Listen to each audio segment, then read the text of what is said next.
Hello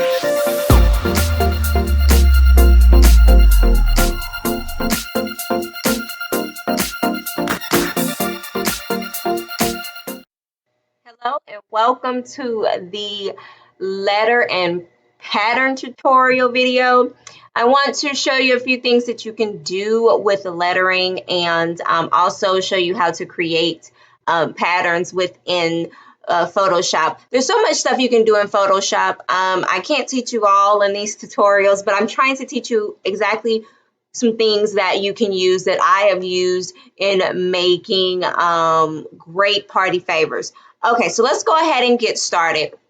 What I want to do is I have already uploaded tons and tons of backgrounds and things here. So what you want to do is find some designs. You can Google them. You can purchase things from Etsy and different things like that of different background designs, as well as use those websites to find some backgrounds and designs for free or low cost. And then you're going to want to save them. So I'm just going to simply go and open. Of course, this is some of my stuff that I got here, but I want to go in to my background papers. And let's see. I'm just going to pull this one. And I'm going to open it. So first I'm going to show you how to make a pattern. With patterns, the reason why you want to make a pattern is because a lot of patterns we use as background papers, and it's what we use to actually put things into wording and different things. So I'm going to show you. So what I have here is a glitter background paper, or digital paper or digital backgrounds. You can type in a bunch of different things to get these things, but I have this one here. So first what we're going to do is go into edit, click edit, then you have a define pattern. Click on define pattern. Now it's going to ask you to name it. I'm just going to keep it as the name that it is, and I'm going to click OK. Now that I've done that, this has been saved within my patterns. And I know you're probably wondering, if you haven't watched any of the other videos, well, where is it saving it? So let me just show you. Let's go back to the water template. And I'm going to click here to unlock my bottom layer here. Then I'm going to click on my style layers, and I want to go here where it says pattern overlay. I have saved that pattern now into pattern overlay. So now when I open it, it's going to bring me my whole library of patterns that I have saved in here, as well as some that they've had in here as well. Photoshop does give you some patterns of theirs, but this is the one that we currently just saved. And it's going to always show up in the blend mode of normal. The visibleness is going to be at 100%, and the scale of it, the size of it is going to be at 100% as well. Okay, now this is what's important. The reason why we put it into patterns is because we're able to change the size of this to our liking. And what it does, it duplicates it over and over again for us. So, okay, as I'm seeing right now, I'm at 15%. 15% is a little bit too small. So I'm just going to type in 20 and see what 20 gives me. 20 gives me a nice size. And as you can see, it has been duplicated and to fit within this. And I'm going to click OK. Now, you're probably thinking, well, why didn't I just pull the image over? Well, let me just show you. If I were to pull an image over sometimes, it does not do the best. So let me go in here, and I am going to go into that same folder, but I'm going to pull in a different one just so we can see the difference. When you're doing larger things, especially like backdrops or the chip bags, sometimes when it pulls it in, it's not going to pull it in to work best with that size. So as you can see, it pulled it in and it was quite small, And of course, I can make it bigger. I can sit here and stretch it, but it doesn't always give me a good quality once I click OK. So that's why I don't tend to do that. Making a pattern, you're able to have that duplicate over and over again, and most of the time it ends up blending very well. Okay, so now that we have that, I am going to right click, go in here and choose a little square here. And I'm doing this really quickly just to give you guys a design to go along with this. And oh, I don't need to paint. What am I doing? Okay, yes. So now that I have this block here, I'm going to click both my bottom layer as well as this new rectangle, and I'm going to make sure that they are aligned horizontally and vertically. And then I'm going to click back on my rectangle here. I'm going to double click it. When I double click, it brings up my style layers, and I want to do a color overlay of black. Okay. Okay, so now we have a good base here. And now let's put in some lettering. I'm going to show you some different things that you can do with lettering. Now that we know how to make a pattern, and that was a quick way of how to make a pattern, you can also create your own designs and then put it within a pattern, but that would be a whole nother video. So this is what we're going to do. We're going to take some text, and I want a very bold text. I'm just going to make it a white color so you can see it. And I'm just going to click right in there. And mine always pulls up some typing. I've done something and I don't know what it is that I've done. Okay, so I'm going to put it in all caps. So I did my caps lock, and I'm just going to type in a name. Let's see. Let's go with Michelle. Okay, now that I have Michelle. Oh. Okay, let's see my type box. I see it was making my box the size of the this here. It does very smart things, which is really good. Now, okay, I'm going to make my font size bigger actually, just so you can see every single thing that I'm doing. I'm going to click check for OK. Bring this back into the center. I'm also going to zoom in a little bit so you can see exactly what I'm going to be doing here. Okay, so now that I have my lettering, people always want to know, well, how do you put things into letters? It's actually quite simple once you know.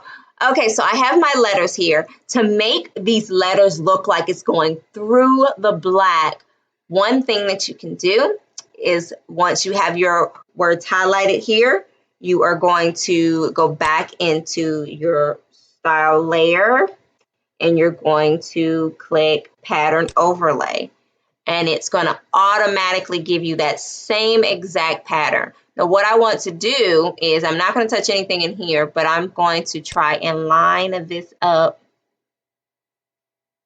as if the colors are blending in there. And then once I get it to where I think it kind of would look like back there, I could click OK. I want to put a stroke around here though, and I'm going to do it as a white stroke just to give it a little something more, like a whitish gray. Okay, there we go. Now the words look like they've been cut out of the black. So that's one thing that you could do. Okay, I'm going to clear this style out. Something else that you can do with lettering, a lot of people want to know how to put images, pictures of people into their letters. So this is what we're going to do. Let me find an image really quickly. I actually have one here. This is just something I pulled up, and I just dragged and dropped it right on in. And I actually want her face to be into the letter M. So I'm just resizing the image when I think it's about how I want it. Click the check or press enter. And right now it's right over the top. What I want to do is to right click, press create clipping mask, and that put her face right into the letter.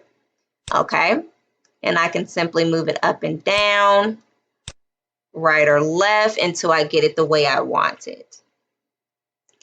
Now that's just one image. If I want to add one for each letter, I can add one for each letter. And I would just simply do the same steps over and over again. And once again, press the clipping mask. Now, as you see, this one didn't quite go into just one letter by itself. So I'm just going to press the Control T to bring back up the sizing. And I'm just going to make it small enough to fit in.